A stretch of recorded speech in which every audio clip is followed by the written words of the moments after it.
dhinacyo badan marka laga fiiriyo Cabdiraxmaan Cabshakuur siyaasadda iyo xisbiga uu madaxda ka yahay marka laga gudbo inuu xildhibaan yahay marka laga gudbo waxa weeye qaramada midoobay ayuu la soo shaqeeyay oo la taliyaha waxa jira hay'ado waaweyn oo hoos yimaada qaramada midoobay oo gargaarkan ka qayb galaya waxa kale oo Cabdiraxmaan Cabshakuur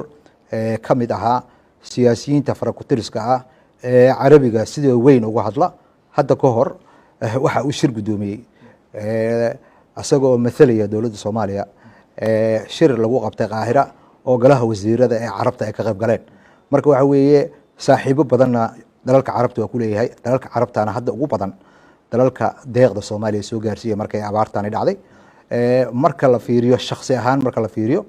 waa nin lagu yaqaano samafalnimo lagu yaqaano aniga markii ugu horeysay Cabdiraxmaan Cabshakuur aan la kulmay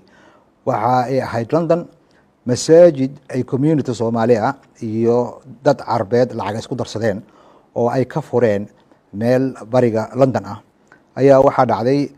nin Falastiini ah oo Afghanistan ka soo dagaalamay ayaa waxa lagu xiriiriyay inuu argagixiso ah